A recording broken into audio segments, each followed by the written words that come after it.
Hello, everyone. This is another episode, season 2, episode 5 of the Truth Table. I'm Paul Everton, the host, and after a couple of tries, we were able to successfully begin this podcast for tonight.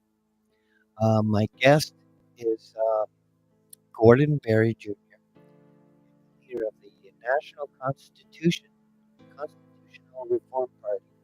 We're going to talk about the party's ultimately next week.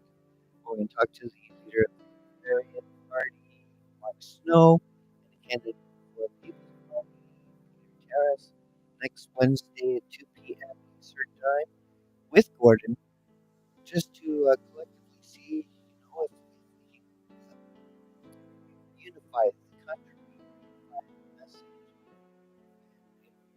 inform and collaborate, to see what we can come up together. I've read the National Constitutional Reform Party platform, and there's anything in it. In fact, I've had a show and talk about the Constitution and the wording of majority rights and how reasonable is a word that is it's not solid enough. It can be interpreted differently. If you have a bad judge or a bad politician, these words can be used against us. So get Gordon on here right after this.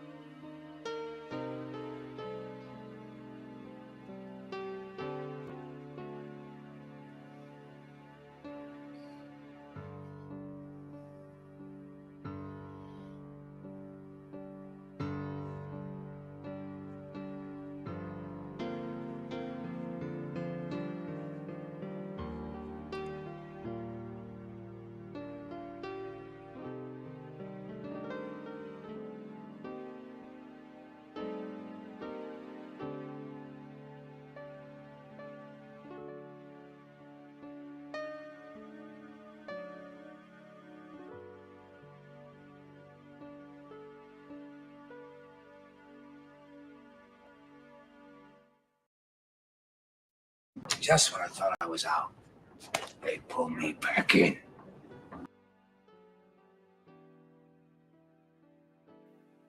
And they did. They did pull me back in. But welcome to the Truth Table. My guest tonight is a man who's searching for answers, looking for solutions. Like most men, we're critical thinkers, and we work on logic and try to remedy, to solve problems, to fix things. It's our natural way of being the divine man, to try to make life better for those that we love.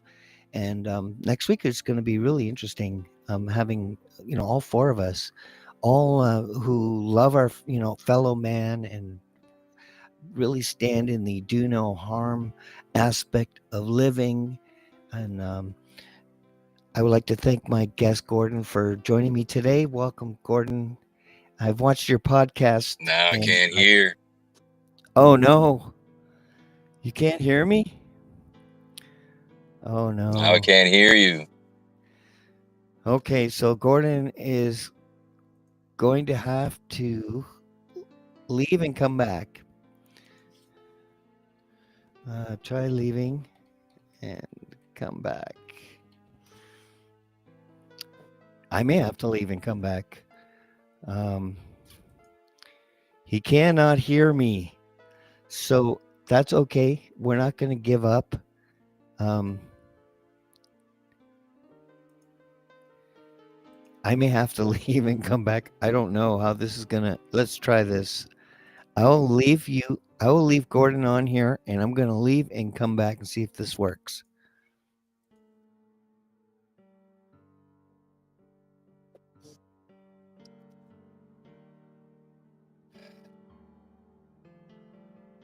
It's crazy.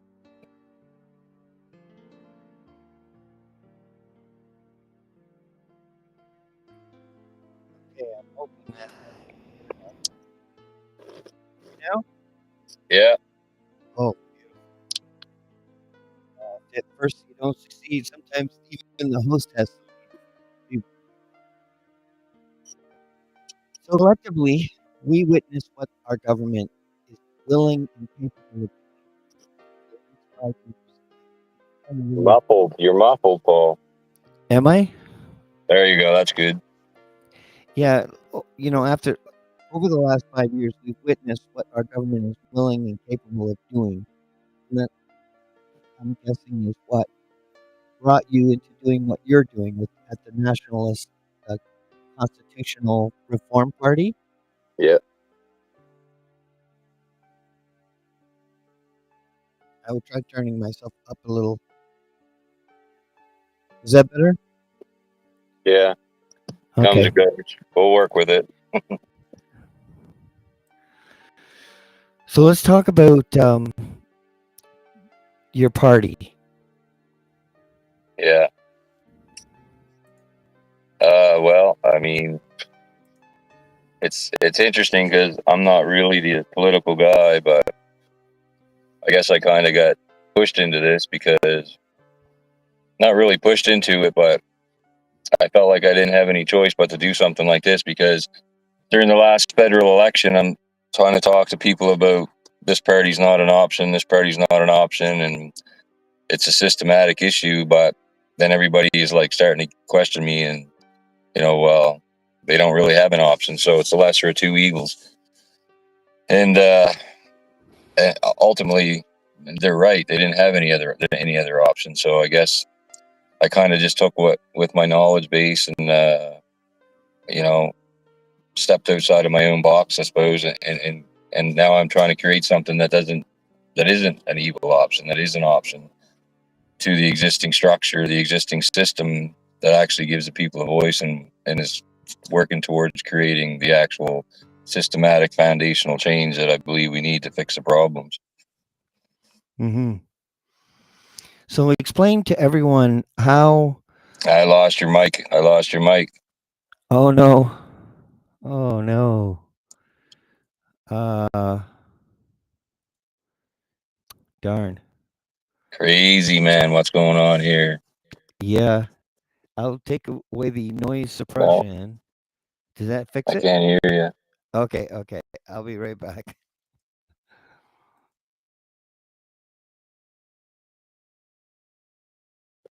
you.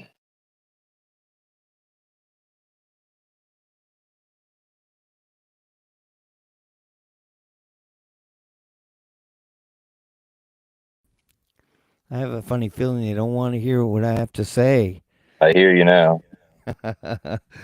Okay, explain to everyone how consent to be governed has never been given. Okay, well, that's a good question. That's why I'm glad to be here. We go back to the beginning stages of this whole process. We'll talk about the Constitution that they say we have to start with. For those people that haven't read that Constitution, if you read the BNA Act of 1867, which now has become the Constitution Act of 1982, if you read that document, that will tell you it's not a constitution of the people.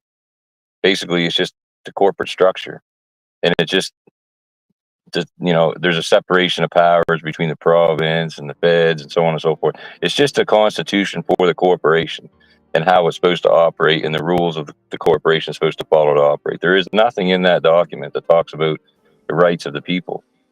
So that was a BNA Act of 1867. That was passed by the UK Parliament, and that was what was supposed to give Canada its freedom. We confederated, we became a sovereign nation. None of that is true.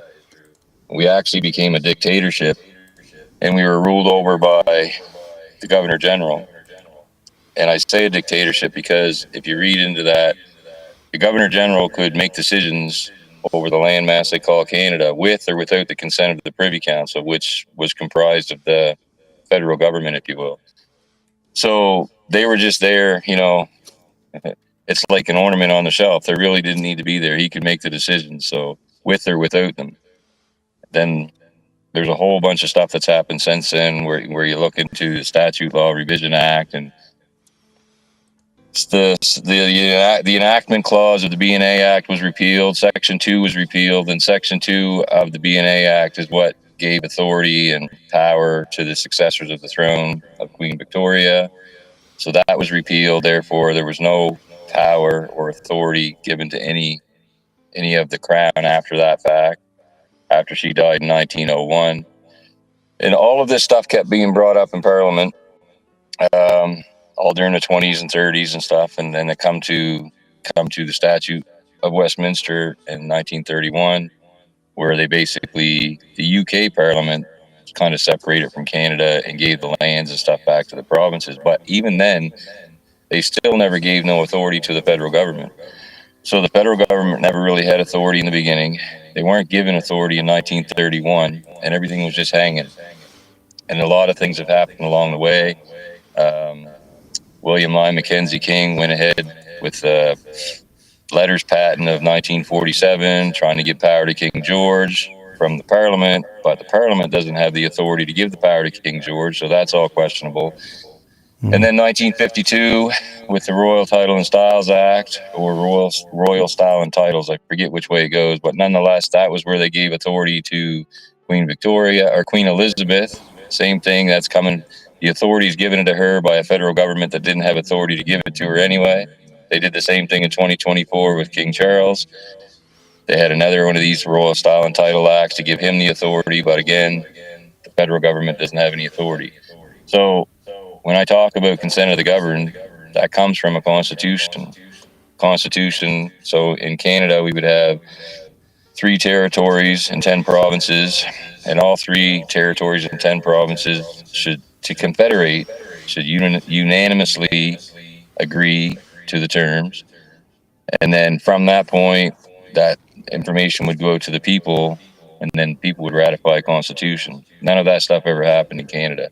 And the Canada Act of 1982, interestingly enough, is actually another act of the UK Parliament.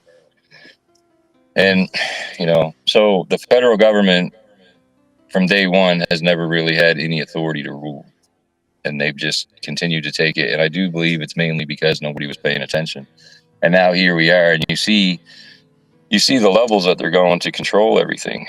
And we live in this corporatocracy.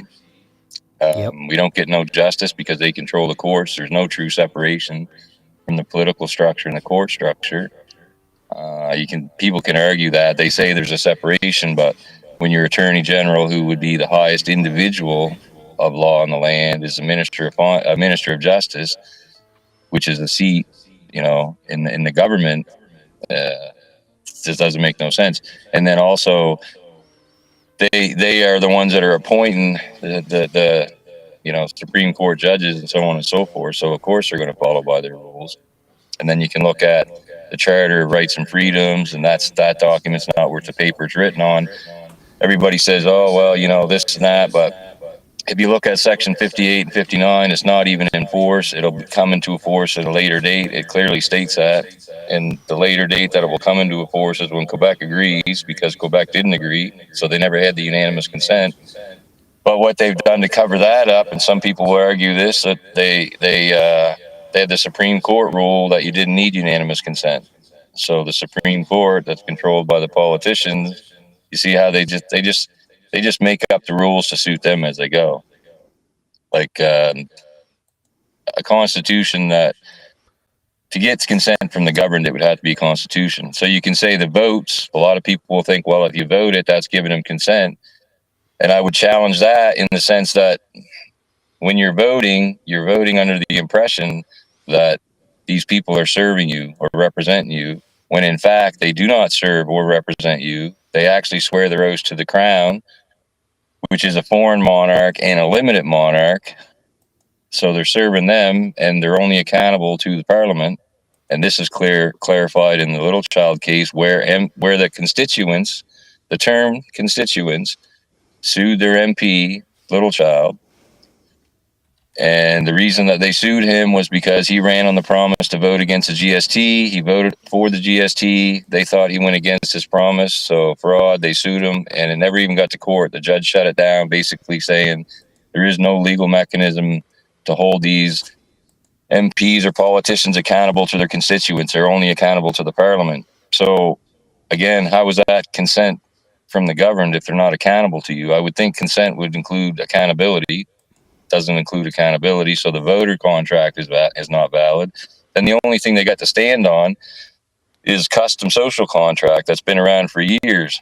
But any contract that has fraud in it anywhere along the way vitiates the entire contract. So even if it was just a social contract, an agreed upon thing that's happened for 150 so years, it's not valid. Once you understand it's not valid, then the contract is not valid. So they don't have any true authority, but they have all the muscle. They have the arms of enforcement. Yes. So we're kind of up against it, even though they actually are the criminals. Of course, they paint us as a criminal because we're trying to stand up against them. But that's kind of the long and short of it. Mm-hmm. Is there any way to bring your camera I've down a lost bit? you again. Oh no. Oh damn. Sorry. No.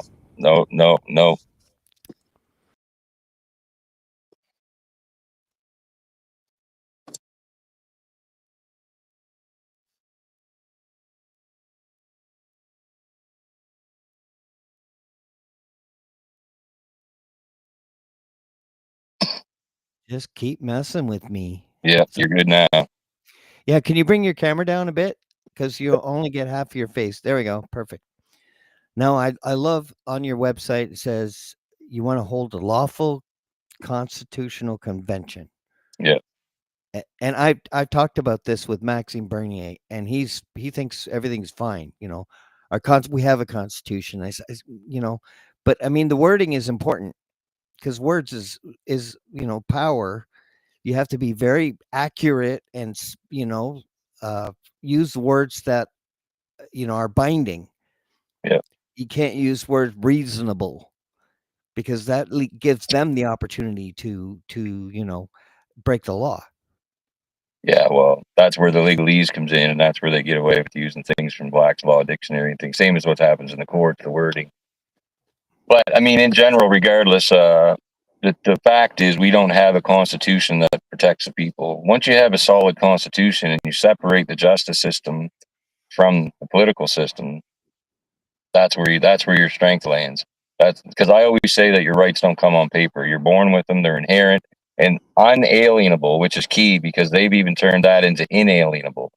Unalienable rights can't be transferred. Inalienable rights can be transferred. That's why they flip that. But nonetheless, once you can enshrine them into a constitutional document and have the courts separate from the political system so they can't be overridden by the politicians, that's the key. And we don't have any of that. That's why we don't have, like, I don't know how many people in courts that I've helped with, we put charter applications forward and they get denied. And the courts are so fraudulent. Like, we're supposed to be a member of the United Nations, but I've had courts tell me that they're not bound by the United Nations Declaration of Human Rights. But in hindsight, I've actually, as I keep learning on this journey, there's also something called the International Covenant of Civil and Political Rights. And if you look that up in the government of Canada, that is a legally binding document. So when a judge told me on the record that he wasn't bound by either one of them documents, I'm like questioning the validity of that court. And so what actually is happening within that court is it's not a court of justice. It's just an administrative tribunal. So you're in the wrong venue. It's not a jurisdictional issue. But these arguments you can make and you can be sound, but you don't have any arm of enforcement to hold them accountable to overstepping their legal boundaries. And they do it at every turn and they just bully people. It's so frustrating to watch this happen over and over and over again. And I don't believe that we're going to get any justice in the criminal courts, any of the courts. I don't believe we can get justice in the international courts. This is a worldwide agenda that's taking place, and everybody's part of it. So what, like, they can say Benjamin Netanyahu's a war criminal, but yet he's traveling around, he's speaking in Congress and all this kind of. So what validation does that court have, right? So what court do we go to? Mm-hmm. Exactly. Our court is all liberal appointed judges. Yeah, and then that's one of the things that they'll tell you, it's liberal appointed, but at the end of the day, is there really a difference? It doesn't matter. No, No, and that's what I also love about another one of your policies is investigating foreign interference and the COVID. I mean, so many people, there will be so many job openings if we So have justice. with the yeah, well, that's the thing, accountability and justice. So to be honest, Max Bernier, I don't have any faith in Max Bernier. He's a career politician. He's got a pension, and I'm Mhm. not shredding him. I'm just explaining something from an observation standpoint and conversations I've had with him. He's got a pension, so he's not going to want to lose his pension. He's been part of the system. He actually started to initiate the sustainable development agenda when he worked under Stephen Harper. There's all kinds of things like that. But probably in 2022, I think it was, he came to Nova Scotia. And don't quote me on the date. I'm just thinking it was summer 2022. So I went to see, I basically went to question him and just give him an opportunity to see where he really stood. So at that time, it was Trudeau and Freeland. So I asked him, so what are we going to do about Trudeau and Freeland, in relation to treason? And his answer is really what turned me sour on the whole thing. Because even at that time, I was considering joining the PPC party as a member, possibly thinking like everybody else, it might go somewhere. Anyway, his answer was that they have what they call a parliamentary investigation committee, and they put the evidence to them. And if there was enough evidence, or they thought there was enough evidence, then they would turn that evidence over to the RCMP. So we're 3 years past that now. And I think it's quite obvious to people that the RCMP aren't arresting any politicians, regardless of the evidence they have. We know they've admitted to us publicly, which I believe is an incitement deal, but they publicly admitted to the people, along with CSIS, that not only do they know every government since 1992 has been infiltrated, they also know that we have acting members of parliament that are guilty of foreign interference, and there is no arrest being made. They know about all of the other stuff with, if you want to stick with Trudeau, SNC Lavalin, the We scandal, all them scandals, but is there ever any arrests? So we're supposed to trust the criminals. This is how I look at it. The criminals, as being the parliamentarians, we're supposed to trust them to investigate their brethren, and then they're going to find enough evidence against them to turn, and then they're going to turn it over to the RCMP, and the RCMP is going to do something about it. When, point of fact, the RCMP works for the federal government, and people want to challenge that and think that they don't. They are a subcorporation of Canada Inc., but you can go look at Bill C6 and C7 of the 45th Parliament. They're called the Appropriations Acts, and you can see where they've given $30 billion or whatever. The numbers are all there. In that Appropriation Act, they've given money to the RCMP for operating expenses and so on and so forth. So they work for the same government that they're supposed to file charges against and arrest them and then send them to the courts where they appoint the judges. Does that sound like we're going to get justice in that manner? No, and I think the part of your site about the fractional reserve banking. That's I think where the power lies Hmm. because they can give them money for their complicity. So Well, I think that's a problem that you're willing to address in your party, yeah. which is good. I don't disagree with anything that you've got in there. I actually believe deeds will solve a lot of problems and drain the swamp. But banking is a problem because they don't have any limits. They just print, Yeah. you know. So Central no bankers, the central number is bankers, going to right? crush these people. Goes back. That's what I'm saying. That goes back to the central bankers, and people don't want to. That's like, you're putting your life at risk when you really start talking like that. Right now, probably not so much because there's not enough people listening. But if all of a sudden people really start realizing we're running out of options, and there's a lot of people, then it becomes a little bit more risky. But central banks control everything. Like, they Yeah, can say Mark Carney come in and he's going to do the best job because he's this brilliant economist. But if people yeah, really understand the central bankers, That's all run by the BIS. The BIS has complete immunity to any crimes. So what's the likelihood that those people are going to allow Mark Carney to make decisions on his own? He's just another puppet, and he's just following the orders that they tell him from above anyway. So a great economist or not, he's not making these decisions. They're coming. That's no different than what's happening at the parliament level. They're not making the decisions. It's not Mark Carney. It's not Justin Trudeau. It's not Stephen Harper. It's not Pierre. They're just the front men, and they're Yeah. just implementing the narratives that's coming down from above. And this is happening in every landmass across the world that they want to call a country or a nation. It's the same exact Yeah. thing taking place. Yeah, and I think all the leaders that try to free their country, like dividend checks with the oil, giving back to the people. I think that's what Gaddafi did was amazing, but he paid a high price for trying to free his people. And it's a pattern definitely, but it seems to me like in 2020 they launched the final agenda, Yeah, a I would agree. military operation. I would agree. I think it's harder for them to pull this off now because they're attacking every country in the world. It's not like Hmm. they're going after one country and they have. See, the thing is, if you really want to go up the line of power, and we'll say it's central bankers because they're the ones pulling all the purse strings. If they're the ones in charge, it's pretty easy to go after one nation and paint a picture. But to Yeah. try to do this across the whole entire world at once, that's going to be because at the end of the day, those people don't really have any power whatsoever. They use us, all of the men, women around the world, to do everything for them. NATO has no military without us, without all the other nations putting their people in there. Yep. Without the nations, they're nothing. The UN has no power without us. None of these organizations have any power without the people. So if we can break away from this globalist coup, nation by nation by nation, that's the point of the nationalist. A lot of people will look at the nationalist term and they'll spin it into a racism type of thing, but that's not what this is about. The idea, and you hear people saying that we should do this anyway, we should be taking care of our own people before any of this welfare takes off around the world, which is money laundering. That's all they're doing when they send money to the Ukraine or whatever. It's money laundering. But we should be taking care of our own people here first. It's not a racist ideology.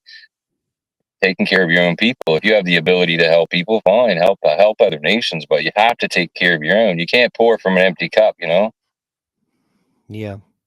Well, I've shared the website on all the platforms: Rumble, YouTube, Facebook, so people can check out the website. I don't disagree with anything. I mean, it all makes perfect sense to me, and you've touched on everything. I think we're basically on the same exact page, and I like.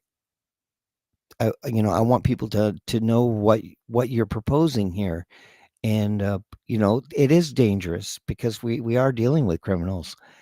So I mean, there's risk involved in trying to free your country. We've seen it over and over again, and we're a rich, wealthy country because we don't have the numbers, but we have uh, minerals and commodities. And like Trudeau sold all our gold reserves. I mean, we should have gold reserves. You Yeah. know, we've been betrayed so openly now. And which brings me to my next point. The National Constitutional Reform Party view on firearms and Yeah. castle Well, law. it's in there. It's in there basically. There's a couple things. First of all, there's not going to be no gun buyback. That's retarded. Yeah. I mean, lawful gun owners, hunters, doesn't matter if you're just a sport gun owner or just a collector. Lawful gun owners are lawful gun owners. The issue is the crime and the criminals, and no matter what they do, they're not going to stop that. Mm, So people can't be turning over their guns because you can go through history and look at what happens to nations when things are being done and they start turning over their weapons. That's your basically it's your self defense. But there's one thing that that I would say that does make sense if it's used in the proper manner. I think that and this is all up for discussion, but that's why I like to have discussions with people. I think that a registration is not necessarily a bad thing because that's what's going to separate the lawful gun owners from the unlawful gun owners, and that's what's going to help us deal with the criminals that are owning the guns. rather than Mhm. the lawful gun owner. So it's not going to be used against you like it is now, the way they use it now, to give them, you know, they basically can come to your house without warrants and all that kind of stuff. That's how they set this up. But that's not what it, you'd have to, you just use it for the right manner. And I think it is important to separate the lawful owners from, you know, those who wouldn't be lawful owners. Mhm. That's not a decision that I can make. None of these decisions are anything that I can make. The Constitution is not a decision I can make. Have I been working on a draft, a template for sure, but it's not up to me. It's up to the people, and that would be up to, you know, delegates from each province, even the native nations, which is the biggest thing that I see with this is that this is the first time they've ever been invited to take part in the governing body of the whole entire landmass. So to me, Yep. this is the first time in history for them to do that. I think they're quite willing. I really do. I'm in contact with a lot of different people and different tribes, and yeah, they definitely want to unify. They know that there's corruption, even the chiefs, because it's a a colonial word. It's not they work for the bad guys and they're doing bad things. But Carney's getting 300,000 troops. Is it possible that he could be hiring immigrants Mm. to have a foreign army on the ground in Canada? Yeah, That's my fear with that proposal of wanting to hire, and give them guns within a few days. yeah, So yeah, it's a little scary how they're doing things that just seem obviously um, tyrannical and against our better, you know, the betterment of Canadian people. yeah. Well, Do you have they're the same concern about this army? yeah, well, that's what I'm saying. They're bent on destroying everything, and when you can't be bringing in brand new immigrants to be in the army. They don't have no connection to the people. They're not gonna question what they consider to be a lawful order or not lawful order. Like the people that grew up here, that were born here, and all that kind of stuff, and that are the military. Like there's, don't get me wrong, there's the segment of that group of people that would just not have any problem coming out crashing on people. But that's not all of them. At the end of the day, if you're and there's people that are actually leaving the military, which is not necessarily a good thing, but there's people that are leaving the military because of what's going on within the confines of the structure. Yes. And the sad thing about that is that's taken the good people out of the military. So that's only going to be Yeah. leaving the bad people left in there. And then you're going to add immigrants that are brought here for that purpose. That's why they're in the streets, to create social unrest, all of these, big giant protests, for Palestine or this or that. Like there's a segment of them people that are there for sure from their heart, but there's also that extremist side of that movement that's out there to create social unrest, and that's what they're trying to do. Mhm. But you can't Yeah. paint them all with the same brush at the same point in time. Yeah, that's true. And as far as your foreign policy, Yeah, I think we're on the same page with that as well. To not fund any more wars.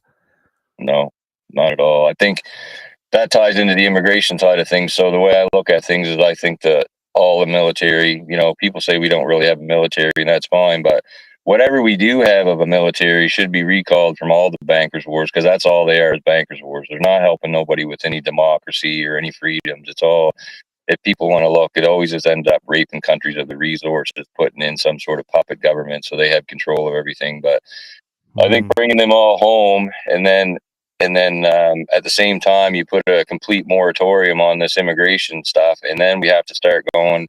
And these people that are here, that shouldn't be here, well, there's re-immigration or deportation or whatever. But that's not Yeah. everybody. That's the people that never came here through the proper vetting scenarios. And I Yes. speak to that because 30 years ago I was working on farms back here in Nova Scotia, and we had temporary foreign workers coming here. So when Pierre and all them guys say they're going to end the temporary foreign worker program, I'm telling you for a fact, and you can ask any farmer, if they end that immediately, that will cripple the farming industry in Canada, cripple it Yeah. completely. So, but when those people were here back in them days, they couldn't get in trouble. They were watched, and as soon as they got any kind of trouble, they were immediately sent back home. These and then the normal immigration policy is not to come here and be living off the system. So I know other people that came here through the temporary foreign worker program, just in the restaurants like Subway, Filipinos, for example, who I met, became good friends with. 4, 5, 10 years, he had to go through this process away from his family, spending money every so many years to renew his contract with lawyers, all of this stuff. Well, now he's here. Became a citizen. He's got his family here. He works in one of the factories. And what's interesting in talking to him, with what's going on in all of that industry now, with the temporary foreign workers taking all the jobs from our youth, he was even concerned. Somebody that went through that program was even concerned that his children wouldn't have accessibility to these entry level jobs because they're being taken by these people. Yeah. And if you look back, they're like immigrants would have to have sponsors, or they would have to be able to support themselves, or they had to come here with some sort of education, or like they couldn't come here to live off the system indefinitely, like what's going on now. Yeah. And they're getting a lot of money, like Oh, more it's than crazy. our own people. It's So crazy. you would back out of the UN replacement migration policy. I'd back out of the UN. I'd end all deals with the UN, NATO, WEF, WHO. None of the contracts are valid because the governments that signed the contracts and this landmass of Canada never had the authority of the people. So that I'd shut them all down. That there alone, when they talk about foreign interference, what do people think that is? They're running by these narratives from unelected NGOs, international NGOs, and they're putting these narratives down in these nations around the world through these governments. That's foreign interference. Yeah. It doesn't mean that you're talking to a Chinese diplomat and you're doing something like that alone is foreign interference. And you see them now; they're traveling all over the world. We don't know what kind of deals that they're making behind closed doors. They make it like it's international trade to benefit, Canada, but does that ever benefit the people? Has it ever benefited the people? Never. Never, never. I love the domestic policy. All the acts, legislations will be repealed that derogate one's rights Yeah. and create victimless crimes. Yeah, that's just a monetary thing for them. That's why the cops pull you over and fine you for a blown tail light. Like there's no victim or whatever. I mean, life is pretty simple. Like I said, I don't want to oversimplify it because there is nuances and things like that. But basically, everybody's entitled to live their life as they see fit, provided they do no harm to another, and that means also their property or whatever. Like that's pretty simplistic. So this isn't about you know. Gays getting married or none of that matters to me. I don't care. As long as you're not causing harm to nobody else, you're not going to try to drive it down anybody else's throat, and nobody can harm you by the same token. That's the way I think that we should basically have the world running. And I think part of their weapon is like DEI, inclusive. They're really excluding white Christians. I mean, that seems to be the target worldwide. And but it's also a way for them to, install people who, I can't even say it because Facebook shut me down last time. Like, I can't believe I have to self-police. I can't speak openly like we're sitting at a table, It's just unbelievable, this wrong think. I mean, they've really gotten to the last part of their agenda, I think. And DEI is a real easy way for them to infiltrate and make you feel guilty about it. Yeah, for sure. That's what Emotion. that's the trap. That's what really starts to amplify the racist ideologies. And some people do it on purpose, and some people just get caught up in the trap. But if you look at the structure, I will say the white man, and some people are going to say, "Oh, you got white privilege or whatever," but that's not. If you look at governmental options or governmental programs, they really don't have anything specifically for the white man. They have programs for women. They have programs from all the different races or whatever. So that's a telltale sign. And it's not that we need it. I'm just saying in general. And it's the Christians that are the enemies of the central bankers. That's been proven throughout history. And people can disagree or agree. It doesn't matter. They can look it up. But, when you look into the Noahide laws and you see that's like, so the people that believe that Jesus is their savior, that's punishable by beheading, by guillotine. Yep. Right. Yep. So They see that as worshiping idols. But meanwhile, they've got Moloch they're worshiping. So, I mean, Yeah, But so it's yeah, pretty ugly. and it's Then not a they use Jewish the thing. Muslims. They use the Muslims as their boots Yeah. and their rings, right? Yes, yes. See, I wanted to have you on the show because you're wide awake and you know everything I know, and it's just amazing to meet people who are awake, because we're really in a battle here, and it's even a mind control battle, and we're seeing it, and not everyone is seeing it, and it can be overwhelming to good people. Yeah, It's a lot to handle. But I also love your climate change policy. It just basically no more no more chemtrails, geoengineering, just HARP. I mean, all this climate tax is just to fund all of that so they can just create hell on earth if they wanted to. and that, well, they And are doing that. yeah, They create these storms. They can steer storms. They can do all this stuff. But geoengineering, all this stuff is all like people can say it's conspiracy theory or not, but that's just people that haven't done the research. They've been creating rains for over 100 years now. This yeah, stuff is not like any kind of brand new thing. And when they say the climate's changing, but is it climate change? And would it be on its own if they weren't doing all this geoengineering and all the chemtrails?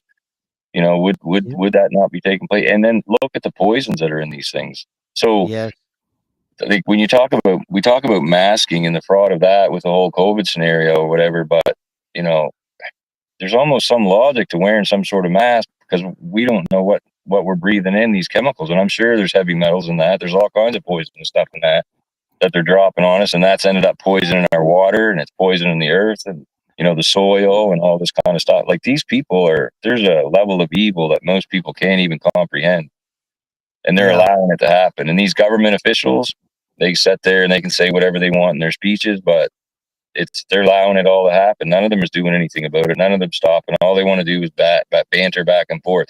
And it really irritates me when they're in the House of Commons, in the theater of the House of Commons, and they actually have the audacity to laugh and giggle at each other while they're saying things across the yeah, floor. When yeah, really our society, our lives, our world is literally systematically being destroyed, and they yeah. can have the audacity to laugh at this funny little slogan or name calling. Like that really drives me to the nth degree. I can't, I can't watch it. The heckling and the banging on the desks and not answering questions at point blank questions. I mean, they're like school children, Mhm. overpaid, i- inept, negligent, doing everything badly. Yeah, Education is absolutely opposite of what it should be. yeah, Smart kids should be able to excel. There should be no, one size fits all for anything. Medicine, education, not allowing and laughing at ivermectin. I mean, it's absolutely disgusting what they've done, and spraying glyphosate on our forests. Like, why? Who cares about the forests? I can understand the thought of protecting your food, but you're still poisoning the crops when yeah, you're spraying it on the crops. It's going into the food, it's absorbing. There are natural remedies, natural ways to get predators away from your food. Sometimes it could be kitty litter, around your garden will keep animals away. I mean, there are ways to do things that won't harm the planet. I'm indigenous, so I'm an original Canadian, so I love the earth, and I don't want to harm the earth, the animals, or the water. So I respect God's creation, yeah. and I They see everything being done the wrong way, but it's very deliberate. This isn't incompetence. No, This it's being done on purpose. Absolutely, yes. glyphosate, for example, that's by design. That's to benefit the logging industry, so it can wipe out all the big hardwood growth and the undergrowth, and it allows softwood to grow fucking by itself. Softwood just grows by itself, and then so they can harvest it quicker. Like the poison Mhm. into that, it just you're right. It's deliberate, and Yeah, and hemp could give us a revolution. yeah, Hemp with like patio tiles could be 3 times lighter, 3 times stronger. Roads would last a lot longer. Insulate as insulation. It's fireproof. It's also healthier. I mean, everything we could do everything better, and the knowledge is there to make it happen. But there is no one like you willing to actually do it and talk about it. They won't Yeah, talk about so any of it. I can't do it myself. I'm just the guy that put No. the stuff on the table. But what I do believe is in across this landmass, there's professionals of every level, and by Yeah. connecting with the professionals of every level, we can fix the problems at every level. Whether Mhm. it's educators in the education system, whether it's healthcare professionals in the medical industry, whatever, doctors and nurses and stuff that have lost their jobs or lost their license or been censored or so on and so forth. The natural health that they've shut down and closed off. Like we can eventually get away from this pharmaceutical poisoning, but that's not going to happen overnight because people are dependent on it to a degree at this point. But we can fix that industry. Even the geoengineering and stuff. Like I don't know for sure if we can put a complete dead stop to that without causing. And I'm not sure about this. I'm just saying. I think a little bit further behind than most people, but I'm not sure that we can just stop it. I think we almost have to wean off of it because I believe that maybe it's possible if we stop it immediately, that doing that will create some cataclysmic weather events. So, but there is professionals out there that understand that, and we can have discussions with them, and we can Mhm. figure out the best, safest route to take. And create the new economy, like taking back the bank. Like we need an economy that's based on something, a currency that's backed by something. These are huge scope ideals, but where we're at this point in time, I don't see that we have any other option but to redo all this whole structure. Because if we continue to allow it to go like it is, and as it's coming, the digital identification, the digital currency, all tied together, like we're gonna have nothing. We're gonna have zero. Like we think we don't have rights now or a voice now. When they get that locked in, like there's not much turning back after that. For people that aren't going to comply to that, because everybody says, well, we just won't comply. Okay, I don't necessarily see how that will work because you're going to be forced at every level to comply. So if you're not going to comply, then you're not taking part in society. You won't be able to shop at any of the stores, any of the fuel stations. You won't get any services from any government or anything like that. So you're outside the system. And now, rather than trying to figure out ways to fight this so you can create something better or new, like it's going to take all of your energy just to figure out a way to survive in that world, because the things that we take for granted won't be accessible to us anymore. So that's why. There are countries, though, like Ireland, who's in full revolution. I mean, that inspires me.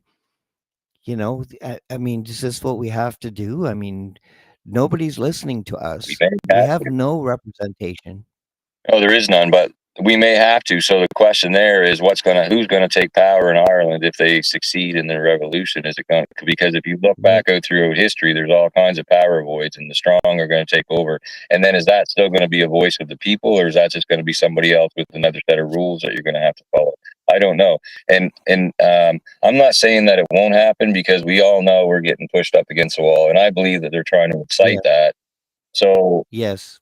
but I tell people, the way I try to explain it to people is like this. I get into this really heavily back during 2020, 2019 when this all started playing out. And the main reason I got involved in doing the research on the medical side of things and the patents and the shots and the ingredients and so on, like the reason I got involved in this was to save lives, to hopefully get people not to fall for this trap. So I have a hard time just walking in and trying to sacrifice lives in a situation like that. I don't think that we should back away. I think when the time comes, we should stand our ground with every ounce of our being because we don't have any other option. This to me is like, and some of my friends have said the same thing. This to me looks to me like, our last opportunity at a solution without a revolution. That's all I'm trying to do. Trying to figure out a way that we can do this without taking that step, because I think we're falling into the trap that they want us to fall into. And I don't know. That's going Mhm. to be pretty ugly. But what I love is that you address all the things I'm thinking about because I did ask Maxine, like personal income tax, national debt, Yeah. taking back the Bank of Canada, which was taken in 1974. Hmm. It was before then. We had no debt, not more than 50 billion, I think. And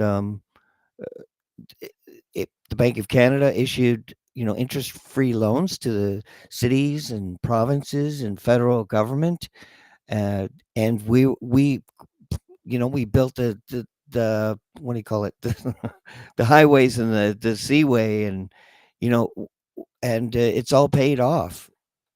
We didn't have housing, low income housing. We didn't have homeless people in tents. We didn't have food banks.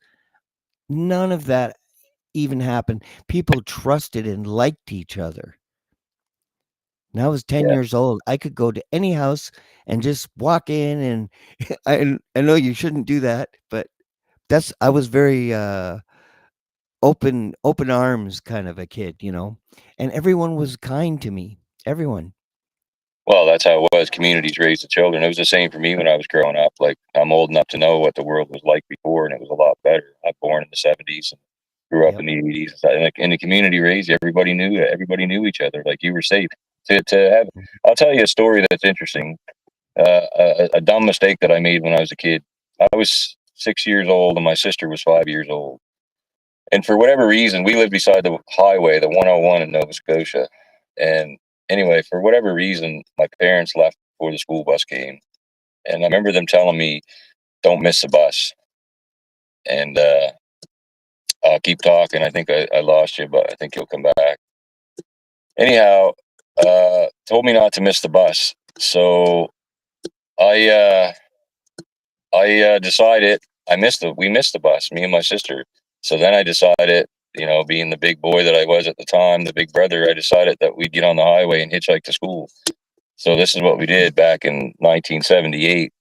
Hitchhiked to school, probably 5 or 6, 10 kilometers down the highway was where my school was. Anyway, we got there. I got there, at recess time, and on the playground, I was a big hero. Everybody thought it was cool, but I got in pretty big trouble when I got home, which is reasonable. But I'm just thinking today, in today's world, if that was to happen, like, we'd never be seen again. That's the difference in the world back then compared to what it is like today. Now, that was a dumb decision on my part, but I thought I was doing the right thing because I didn't miss the bus. I got us to school, but you would never be able to do that stuff today. I certainly would love to Oh, I participate lost in you. creating. Oh no. They're messing with your speaker. Uh-oh. No. How's that? Okay, I'll be right back.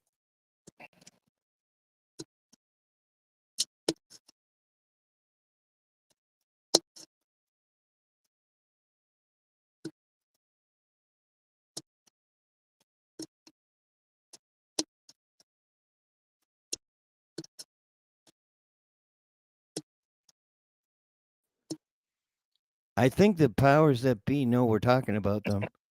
Yeah, something like that. So I get on a little bit of a tangent there with that story, but we'll talk about the economy for a second because you mentioned that about the Bank of Canada. Like, yeah, so Trudeau made his deal. Trudeau Senior made his deal with the IMF in '74, and then ever since then, our debt has been increasing and increasing. And like before that, basically, they could pretty much borrow money at no interest or very little interest from the Bank of Canada for government operations. And after that, it became compound interest over and over and over. So here we are, $2.2 trillion in debt to these central bankers. This is the thing that people don't understand. The debt will never be paid. It will continuously grow. This economy is based on infinite, infinite growth in a finite system, and it can't sustain itself. And that's probably why we're getting to the stage of this reset into the digital system because they've done that before. Remember, the dollar actually had value back in the early 1900s. And then they broke that. They broke that. That's when they had their meetings and they separated from that. It became a fiat currency with the central banks. So they've had 100 Well, years or 80 years of all this stuff, and it's just going to continue to grow until it collapses. And we're on bubbles now. Like, people don't realize that everything is a bubble. The AI bubble's there, the taxation bubble there, the debt bubble's there, the commercial real estate bubble's there. Like, everything, like, it could pop at any given time, and we'll suffer, not those people. And the United States dollar is also losing its value, and we're comparing our dollar to theirs, so it doesn't look as bad because Yeah. we're both falling. Their value is both dropping. So Well, we the truth, still think we're doing great, but we're really not. The as truth is, compared to the neither United piece of States. paper has any value at all. It's just monopoly money. But the Yeah, value that they've given it is gone, disappeared. It's like 97%. You say the people say, oh, the price of gold is going up, or the price of silver is going up, or the houses are worth more. That's not the truth. The truth is that the dollar is actually worth less. The buying power is less, and that's caused by all kinds of avenues like inflation, which they call quantitative easing. They make these fancy words to make this stuff happen. But every yeah. time it devalues our purchasing power. Would your party have a gold back system? I don't know if we could do a gold back system in Canada with no gold, but you can back it No, up I with know. anything. Resources. It can be backed up with oil, gas, wheat, whatever. Like as long as it's resource backed, it's okay. Yeah. You think? See, I think if Canadians had an opportunity, or at least to experience what your party could do, they would never leave. Well, the idea is to give people their life back and not have this totalitarian state taking over. Like when you said about income tax, like holy man, that was supposed to be a temporary measure to help fund the war. Never took it off. And I'm not the religious guy, but even in the Bible it says the workman is worth his wares. You're not supposed to tax people's wages. No. That's what's and then if you own, just we don't need to be living in poverty in this wealthy nation. None of us need to be living in poverty. This isn't about being egregiously rich and so wealthy that you can never spend it, but we should all be able to quite comfortably live our lives and Mhm. have everything we need to survive Yes. without being poverty. Like working 2 or 3 or 4 jobs to maintain. Like this is crazy, man. Yeah, when I was a child, on the street between the sidewalk and the road, there was a cherry tree. Mm. Anyone could climb up there and eat, and I did. I went right up the tree and I ate all the cherries in the middle Yeah, what's within wrong reach. with doing things like that? What's wrong with planting apple trees or cherry trees in Yeah, parks or what? There's nothing wrong with things like that, but they don't want us to be able to sustain ourselves on any level, no. man. They tore it down. Of course, But, yeah. this is what we are naturally, though. Hmm. People would, because it's just a seed, an apple seed. That's Yeah, all it takes. And you have like 30 seeds in an apple, or not that many, but still, those are all potential trees. yeah, So, starving and not having enough food is a lie. We are capable of that. And I would love to go back to the way it was and have a constitution that restricts this from happening again. To yeah. put That's what we Yeah. need. We need something that restricts it from happening again, and the separation of the courts. Like there needs Mhm. to be there needs to be a court that's based on natural law, and I say common law, but I mean Yep. the natural law of the man, Yep. not common law that they have that's bastardized. But I agree.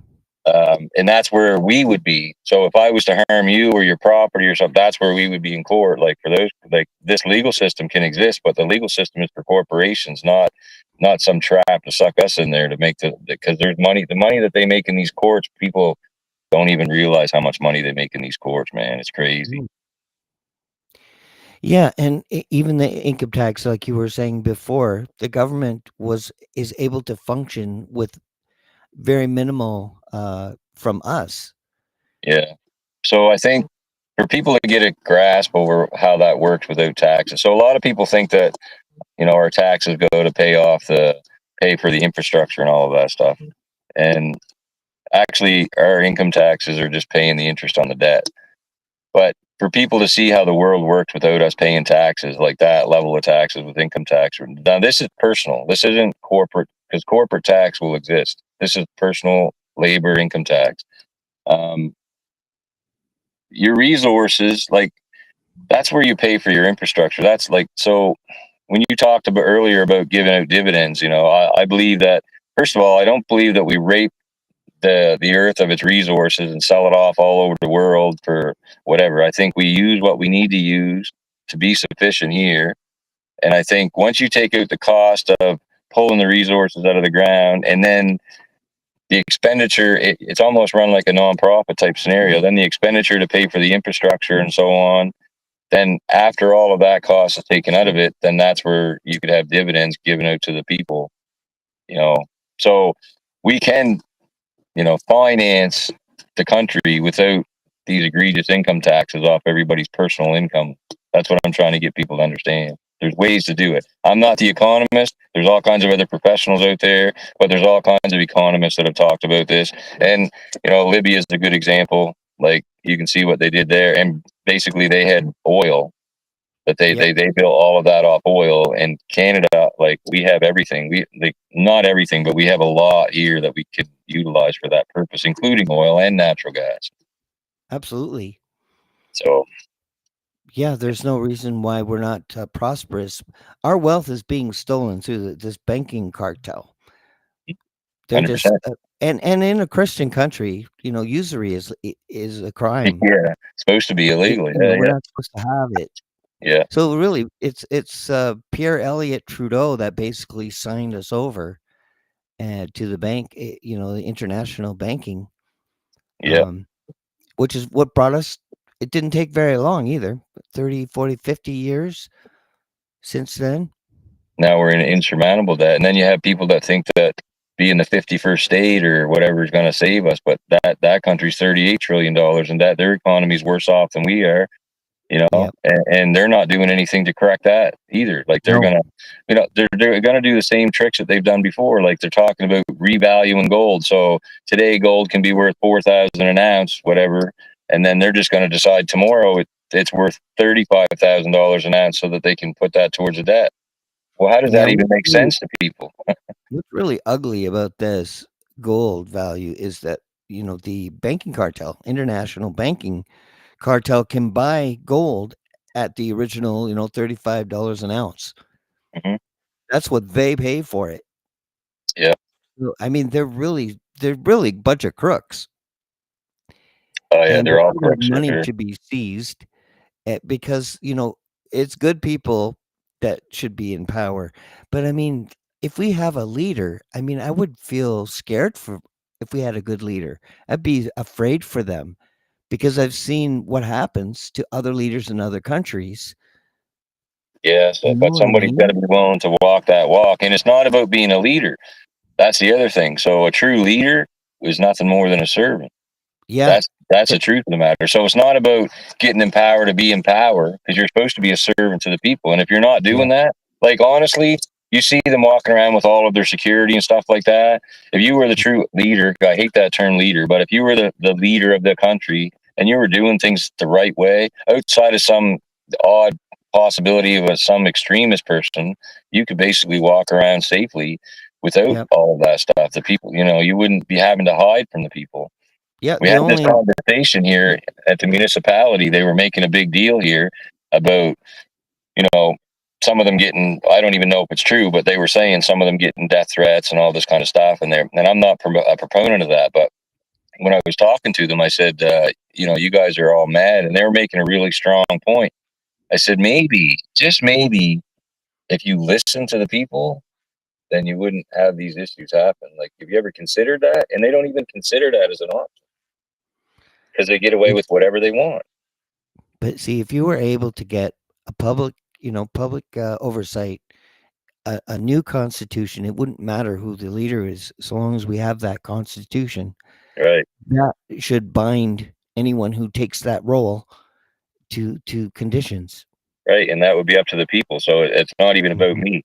Who knows where I'd even end up in this whole mess, being successful. But the point of it is, I used to believe that I would have to still be in some position to maintain what you built. But then I realized, when you actually have a constitution that's solid and locked in, and the courts are separate and they can't overstep the boundaries, and even if maybe there's a clause in there, like, I'm just saying for discussion purpose, maybe there's a clause in there that anybody that's found guilty overstepping the bounds of the Constitution and convicted of that is punishable by death. Maybe that's enough.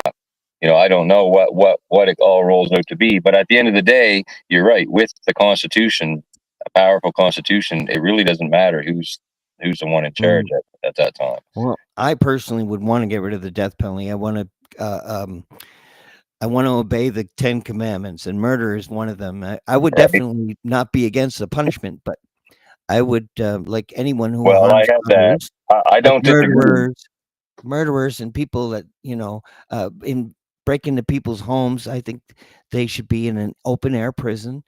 and to protect our society, and that would include anyone who grapes uh, any age. It doesn't matter whether it's young or old. Anyone who does that and willing to be selfishly forcing themselves on other people, they should also be segregated, and and for life. If they Yeah. are that selfish, they shouldn't be allowed to pick and choose who the next victim is going to be. They should, but they should be able to work. They should be able to function. The prison system can be self-funding, so they could build like homeless, mini homes for the homeless and these sorts of things where they can be actually still productive to society, and that will kind of help heal their soul too, to be doing things for others, but to never uh, allow anyone like that uh, to be free. Even someone who's insane, they need to be segregated from society as well, and healed and treated. And when they're no longer a threat, they should be segregated until that time. Including violent people. They should Yeah. Well, also be don't get me wrong. I'm not treated. saying I'm a proponent for the death penalty because when I look at things, I don't think I didn't breathe life into you, so I don't really have the right to Mhm. take it. Yeah, So I look at yeah, it like I that. agree. But there's got to be something. There's got to be something along the lines that's going to keep these people from trying to overstep their Yeah. bounds for sure. Well, I would go along with you 100%, seizing their assets and putting it towards a debt or towards the country somehow, um, to redistribute it into policy, or to improve our country, whatever, and take away what their gains were for their crimes. Yeah, yeah. It should all go back into the people. It should help Hmm. rebuild their society. That's all Yep. illegal gains. It's no different than when they try to bust somebody and say it was proceeds of crime or whatever. That's what all the money they got is proceeds of crime. And people Mhm. can they can ignore certain facts, like with the whole fiasco with the shots and so on, and say, oh, it's conspiracy theory, but that doesn't matter. They're still committing lots of other crimes: fraud, malfeasance, misrepresentation, money Yeah. laundering, insider trading. All this stuff is still taking place. Foreign interference. All this stuff is still Hmm. taking place. So, and then I would ask people too, um, given anybody that has any kind of an understanding of what we're up against and what's going on in this world, I would ask them, they don't want to consider looking at what I'm talking about. You show me how any of these other parties, and this isn't an attack, this is an observation, how any of Yeah. these other parties working within the confines of the system, the way it's structured, and not talking about taking it apart and fixing it at the foundational level, how they're going to bring about any justice and accountability to anybody that's committed these crimes. Because I don't see how they can do it. Hmm. They're never going to allow themselves to. They're not going to write. They're not going to legislate some law that's going to hold them accountable to the crimes that they're committing. There's no way that's ever going to happen. And see, So we that's the always, challenge. but I don't understand, like with the Freedom Convoy and all this. I mean, we've always had a Libertarian Party, which is almost, it's close to what you believe. I would have changed it. I was a member. I ran for the leadership, and next week we're going to talk to the leader, um, who and I believe in a lot of what they're doing, but I think you actually go a step further. And I can't wait till next week when we all three of us sit together and talk about our what we talked about today, and maybe perhaps find some unity or some answers collectively, because I Yeah, think that's the only way we can make a constitution too, is to do it collectively. Get like minds that do care about their fellow man, with principles and values, and I certainly don't want to inject religion into it, but I just stand my who I am. I stand in the Ten Commandments. I will not kill someone. I don't believe in that murder, and glyphosate is just slow killing, so it is doing harm. yeah, yeah, for sure. Yeah, well, I don't know. I mean, no offense to anybody that has their beliefs in whatever religious or not, but I think that Yeah. politics. I think the two structures should be separated because I think Yep. it causes too much of a mess when they're combined, and I think it's combined on purpose. Yeah. So that's just my opinion. Yeah. And as Well, far as Zionism talking, is political. to other people like I had people talk to me from New Brunswick with the Libertarian Party, quite upset because I was always saying that there's no political solution, and then I'm doing this, and they were wondering why I didn't join them. And I said well, the point is, like, what I'm trying to do is not exactly what you're trying to do. You guys, and no offense, I don't mean this in a defensive manner. I'm just from an observation standpoint. You're trying to work within the confines of a structure that is built on fraud, and you can't do that. I don't believe, and I don't, the timeline, you said yourself that this is seemingly the final push. Like, I don't think we have the timeline for, 20 years down the road, 3, 4, 6 No. elections to fix this. So that's why I think the people get on board and we get, when we become the voice of the people, it doesn't matter to me what legal thing that they try to throw at us at that point in time. When we win and we're the voice of the people, like, remember, they made up the legal system to suit themselves. So this isn't about their legal stuff. This is about fixing the problems, and we're just going to fix the problems. And no contract that's ever been signed that's hanging over our head, whether it's with the central bank or with the foreign unelected NGOs or any of these things, none of those contracts are valid. They're all fraud. So we just fix the problem.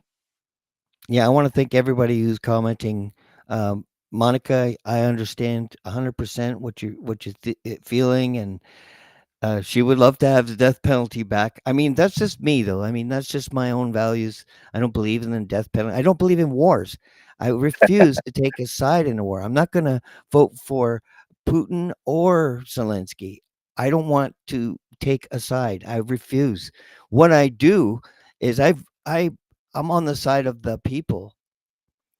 I'm against the bombs because anyone who creates a bomb and drops a bomb is evil. All bombs are evil because you indiscriminately kill. And Yeah. being thou shalt not kill kind of person, I would never fund any wars. As your party is the same, is it not?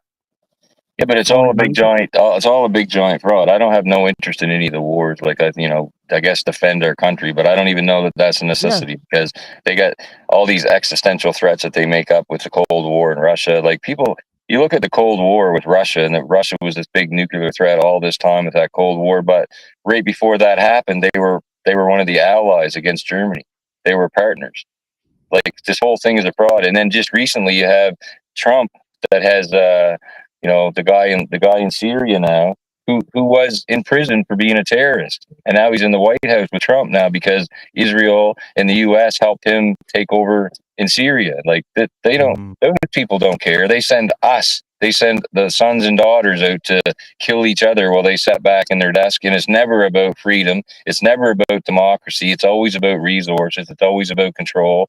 And Mhm. sometimes it was about getting a central bank implemented in that nation because they didn't have one. Like, so it's all about the structure up here. Like, I told them, I don't know who, I don't know the persons I was speaking to, but when they were having the Israeli protests and the Palestinian protests separately up in Ottawa, I told people from both groups, like, and they didn't take it very well, of course, because they've got hundreds of years of hatred. But if you guys Mhm. drop the corporate flags, you realize it's not you and him that are the enemies of each other. It's the people above you that are making you the enemies. But that's a hard one because it's been hundreds of years and all the stuff like that's ingrained into their DNA. But in the simplest terms, that's the truth. We're not the enemies of the people that we're trying to shoot across the field. That's the people in power playing their war games and sending us as their chattel. So Mhm. I don't really, I mean, I believe that everybody has the right to defend themselves to whatever degree necessary, but I don't believe that either. I don't think it's necessary. Yep. So I would be with you on castle law, protecting your home and your family under any means, whether they're harmed or not. Hopefully, there's no one is harmed. But I mean, if we had castle laws, there would be like virtually no more break-ins if they Yeah, but know that then that's the risk thing. Do their you life. need to draft an actual castle law when you're changing the structure of the system and the basis of that is not able to do no harm to somebody else, because that would fall under that same premise. That's true. You Yeah. see what I mean? Like, they make it so complicated, and they want this extra power with all these laws and so on and so forth. But it doesn't have to be that complicated. That's what the legal system is supposed to be, complicated, so we can't understand it. Yep. Like if the basic premise is live your life however you see fit, provided you do no harm to anybody, and that includes their property, then that covers what you would call a castle law. It's covered underneath that by itself. So, I think they overcomplicate it with all these statutes, acts, and whatever. And I don't think we need to get that complicated. People need, they need to know the basis of it, and then you're held accountable. When you're actually held accountable. See what the legal system does is if you have a high enough priced lawyer, he'll find some technicality. You could be absolutely guilty Yeah. of murdering a lot of people or one person or whatever, but because that you got enough money and that lawyer can find a technicality or some backroom deal with bribery or whatever's taking place, you get away with that. But The art in the of in the manipulating. natural law type scenario, there's no technicalities. You're guilty or you're not guilty, and that's by a jury of your peers to decide based on the evidence provided by the party. So Mm. no technicalities. Well, I mean, I want what you want. I would love a constitution that's solid, that can, but we always have the threat of CIA operations, infiltration. I mean, they've done a good job in Canada. They're in the school boards, in the classrooms. I Yeah, mean, they've got their people in place. that's true. There's lots of stuff we could run into, but we could just continually look at the problems and say we can never accomplish anything, or we could start to figure out solutions and try to figure Mm. it out and work towards accomplishing it. And I think as you walk that path towards accomplishing it, I think then the right things will fall into place and ultimately we'll get there. Otherwise, if we don't take action or we don't at least make an attempt, we know what's going to happen. I don't think we're at a point now. I don't think we have an option but to try because we don't have nothing left to lose. Their plan is to take everything that we have, everything Yep. we hold dear, Yep. completely. And the way I see it, maybe this is not for 10 years, but basically they want two classes, a slave class and the ruling class. There's no middle class, there's no in between. Nobody will own anything, Yep. and they'll have total control over every aspect of your life. And I'm not okay with that. So there's all kinds of things we could run into. And like literally, if there's like millions of people in this country, there's 41 million people. If all of a sudden there's a couple million people hearing this message and sharing this message and starting to talk in their communities and stuff like that, well, yeah, then probably my life is at risk because these people will go to whatever ends to stop what they seem as a threat. So, but somebody's got to be willing to take that journey and walk that walk. Otherwise, I don't see us having any option. Mhm. No, I agree. We can't give up. I mean, they may silence us, but I mean, there's more of us than them, and a lot of people are just fearful, and I can understand that, because the police, the government has, the monopoly on violence, and only they can do it. Right. Right. And Get I've away with it. interviewed people in the army, people on the Rangers, with Kirk and Salgave, and they're all saying the same thing. Even Vincent Garci's a 32-year-old police veteran. They say, if you're willing to do bad things, you'll get promoted, Yeah. and Yeah. that's how it works. And that's how they've accumulated their power. They ensure their power by, hiring and promoting like-minded people. People willing to do evil dudes. They literally have a license to kill. That's the truth of the matter. Yeah. Any one of them, they have a license to kill. So I mean, we're up against it. And then they say, you're allowed to protest if it's peaceful. Yeah. Yeah. What do you mean peaceful? That's the thing with protests. Like people think I'm against that and all this stuff, and it's not that I'm against a protest. It's yeah, I take it back to the beginning of the union days. Now the unions are all sold out because of money, of course. They're making too much money for doing nothing, and they've sold out their people. But back in the beginning, when unions weren't around and the people were getting stomped over, the protests were there until they got what they wanted to get, or they negotiated something that was acceptable at the time. They didn't come there for a couple hours and go home. You have to ride it out until the end of it, and you have to have a point to it. But even at that, if you don't have a point, if you don't have an ask, then you're just out there hollering and screaming. And it's not that I'm against that. I think people should voice their disapproval, but that's playing into their hands again, and people are getting arrested, and these foolish charges are coming out of it, and mischief, and and feeding the system. And what is that also doing? Then that's scaring other people from standing up because, oh yeah, well, if we do, look what the cops did to Joe down the street. Like, I don't know, man. I just, if we could stand up and just stand up and say enough and then do whatever, fine. But I don't see that happening either. Well, anybody who hasn't met Gordon or seen his lives, you can find him on Facebook, Gordon James Berry Jr.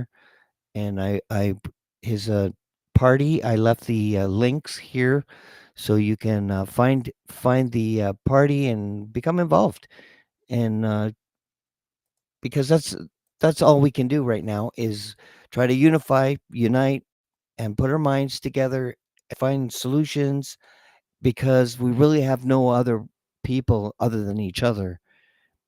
If they have a microphone and they're on the stage and they've got financing and you know 20,000 viewers, they're probably compromised.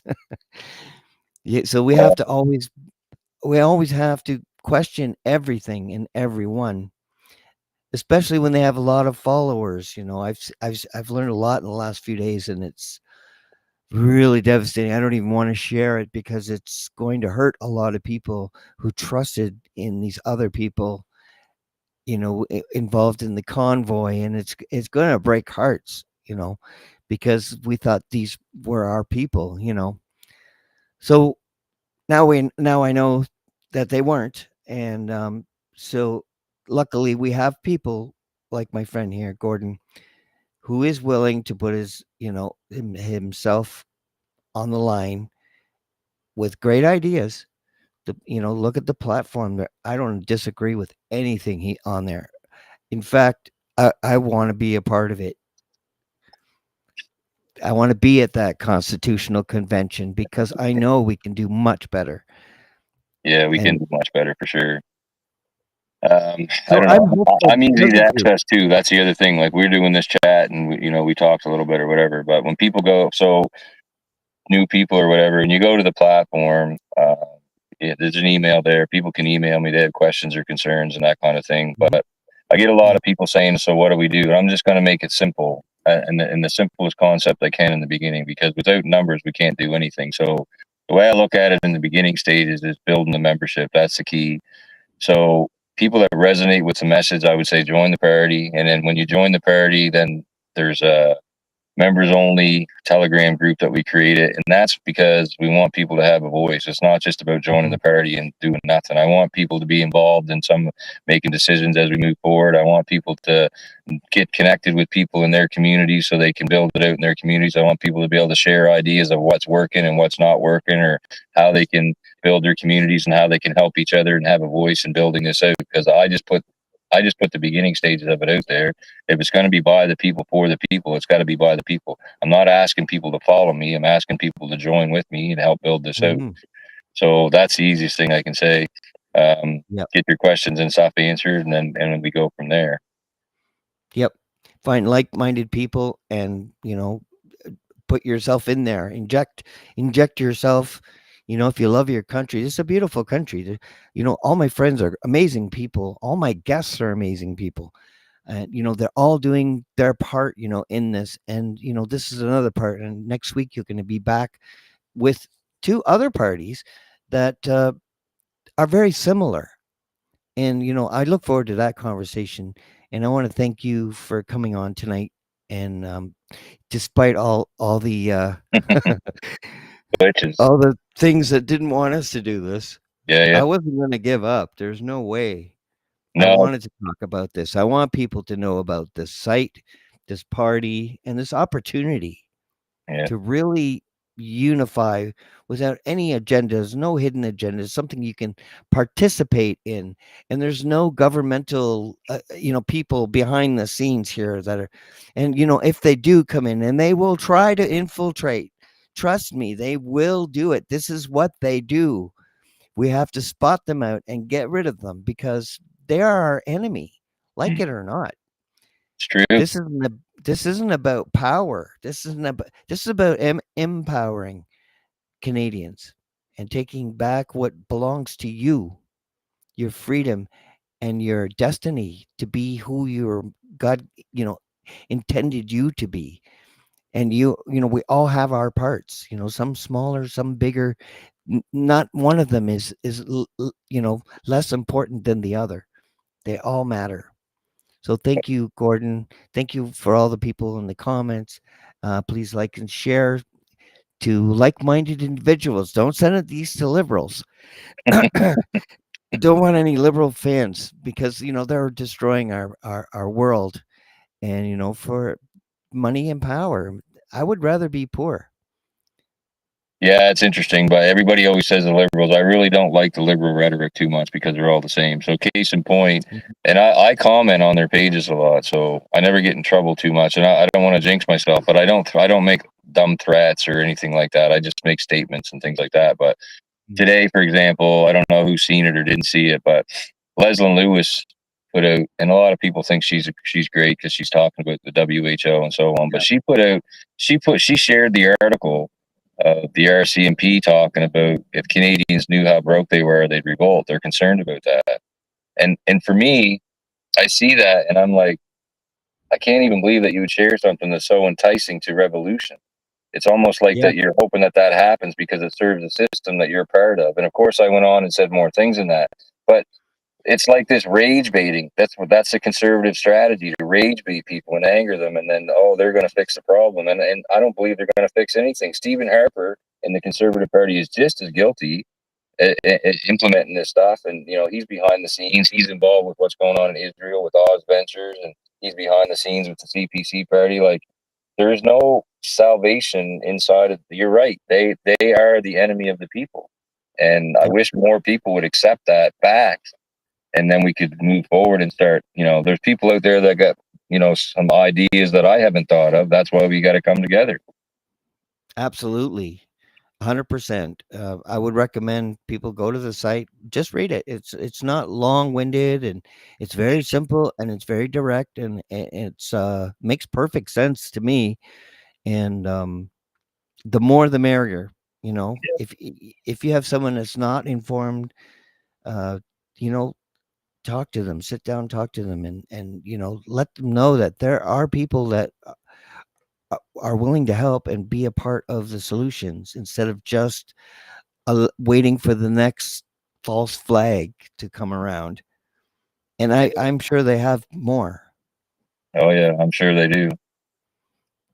But I did see your comment with Leslin, and I went, "Ooh, yeah, that's good. That's good." I like the fact that you have to call these things out because they do play both sides. They play good cop and bad cop, and Yeah. they've done that with the left and right for so long now.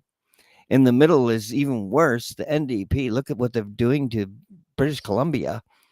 Oh, it's horrific, man. And people say, "Oh, well, these guys, this like we got conservatives in Nova Scotia and Doug Ford in Ontario," and they say, "Well, they're not really conservatives; they're closet liberals." But you're still trying to validate that there's a difference. Yep. There's not a difference, man. There's never been a difference. And I mean, Nope. that's just the way it is. They've never done anything to benefit us. They make all the promises in the world. We can't hold them accountable to their promises. Like Yep. anyway, you can't argue with people that don't want to hear you. That's the thing. So when you're talking to people, I tell people like it's not worth arguing or wasting your time on people that aren't ready to hear what you got to say. If they're Yes. not interested, don't waste your energy. It's not bad against them. Just move on. Focus your energy on the people that are open to hearing what you have to say.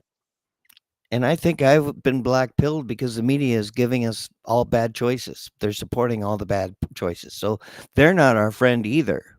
Mm-hmm.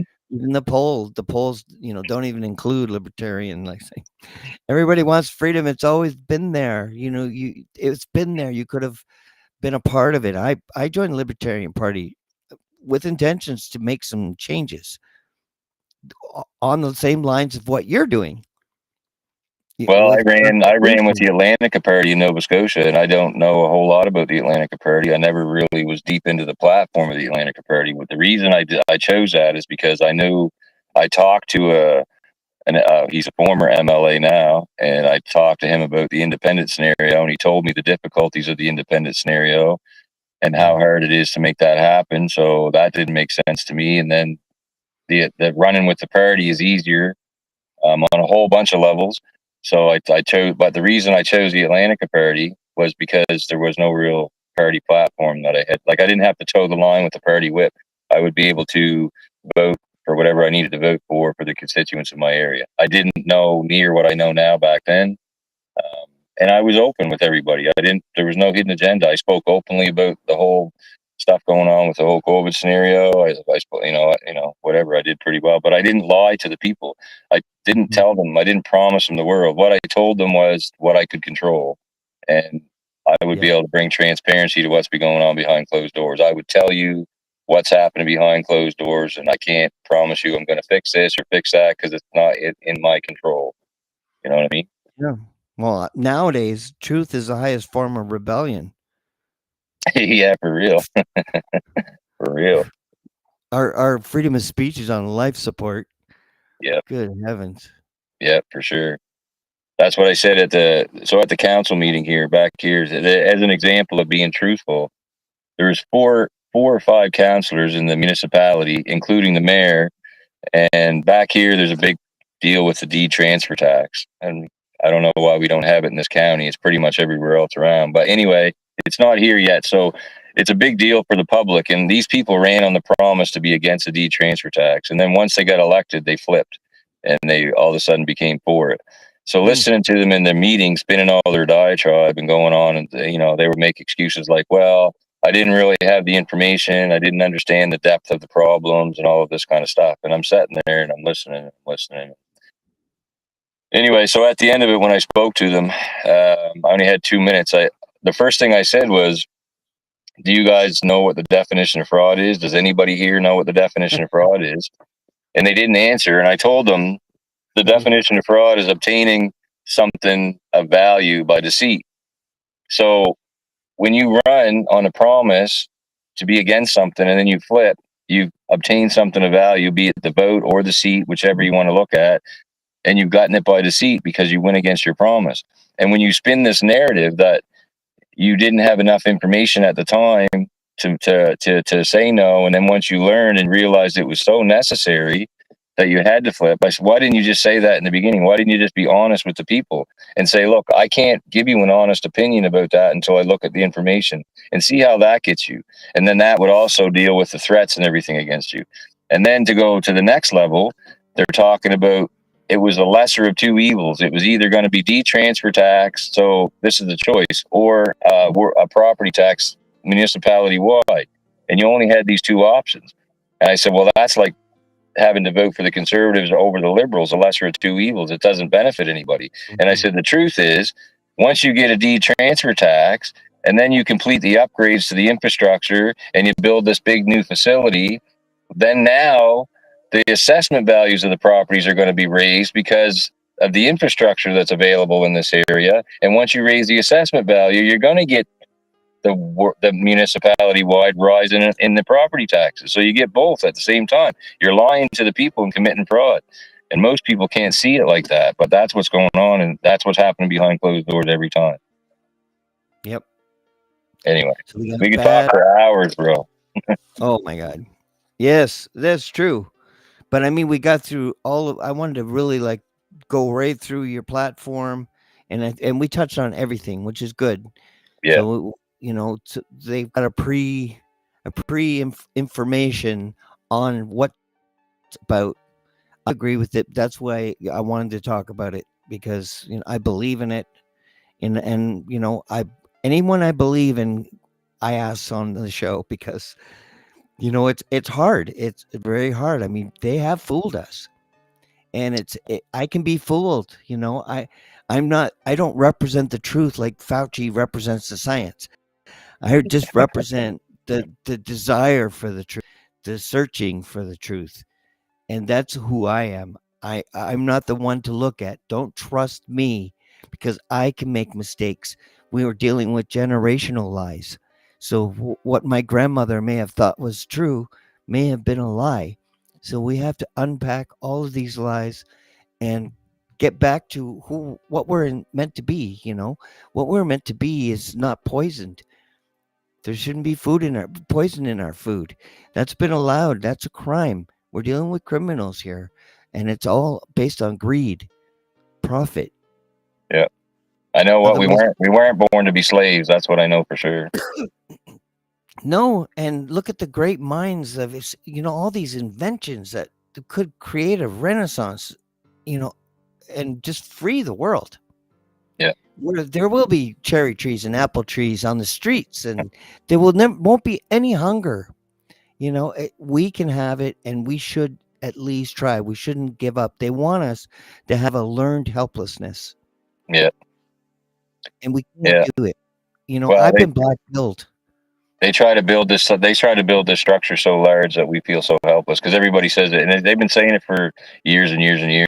They complain about the price of fuel or whatever, and it's like, oh well, what are you going to do? It's the government. They build that. It's built into this indoctrination. Oh, we can't do nothing. It's a government. Well, maybe we can't, but I don't believe that we can accomplish anything. So I'm just going to make an effort to try to. And I know at the end of the day, when my time's up in this world, that I've done everything I can do, and whether it's successful or not successful, I'm just doing whatever I can do to try to get Mhm, us there. And hopefully, people are seeing enough. Like I believe everything that happens now benefits us. I mean, as horrible as it is with the new stuff going on, it's forcing mhm. more people to see that have been trying to not pay attention.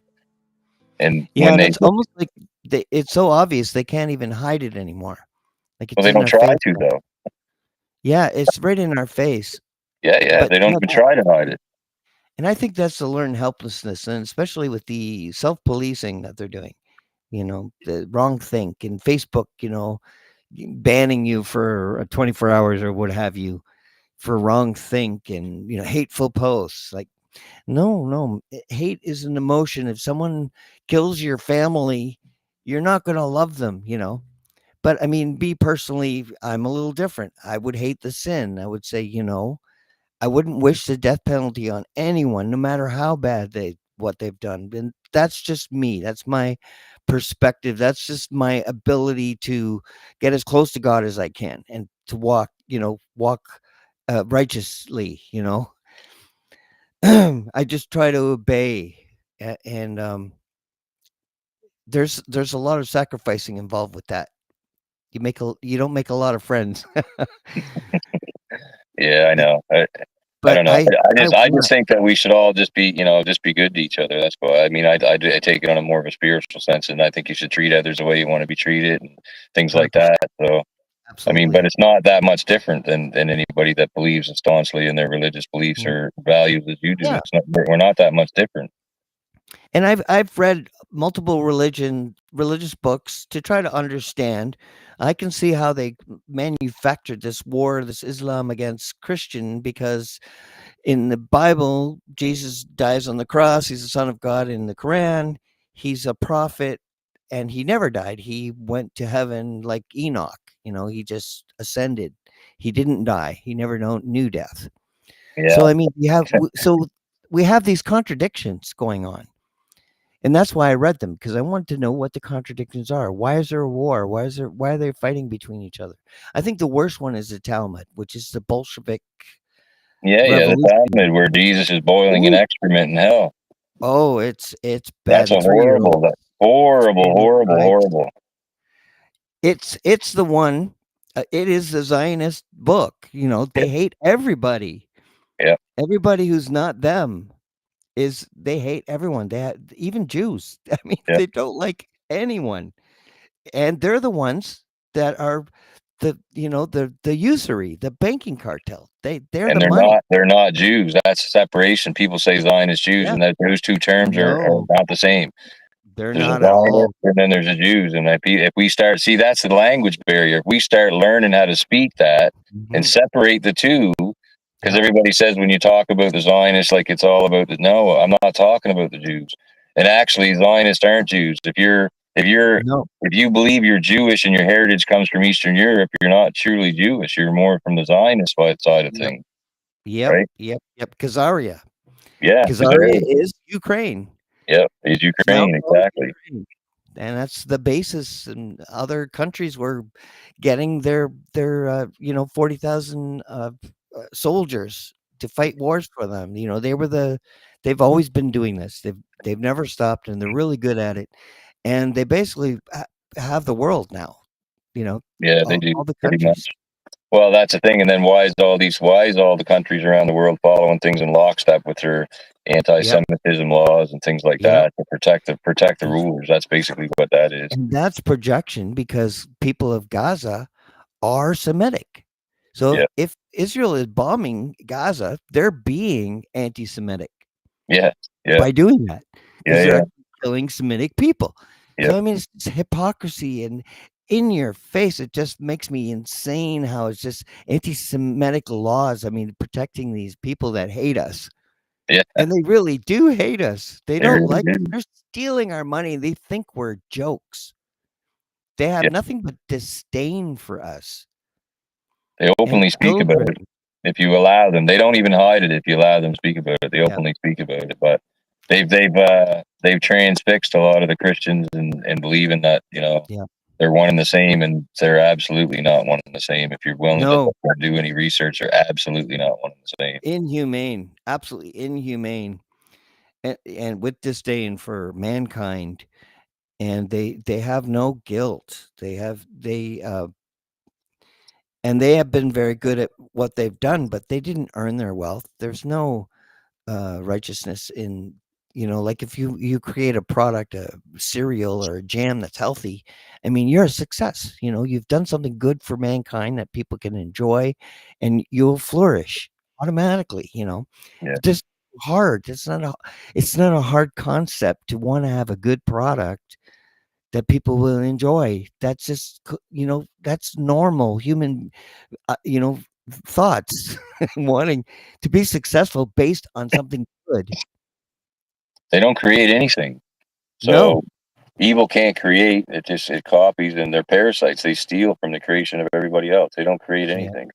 Yeah. I guess the central banks, if you want to say, they created that usury system where they control everything, but they don't. There's no creation. They're just parasites, and that's no different than our government. You know, people acting as governments around the world. They're just parasites. Mhm. Like how can like somebody like Pierre, for example, go on and on and on about how much he cares about this waitress or this contractor, so on and so forth. Meanwhile, he's Mhm. stealing three or $400,000 for that very same person that can barely survive and calling it a salary while offering him nothing for that salary, but Mhm. you know, lip service. That's all it really ever is. Yeah. That to me is very irritating because it's like he's looking you in the eye. He's like a pickpocket, looking you in the eye, keeping your attention while he's got his hand in your back pocket, taking your wallet. Mhm.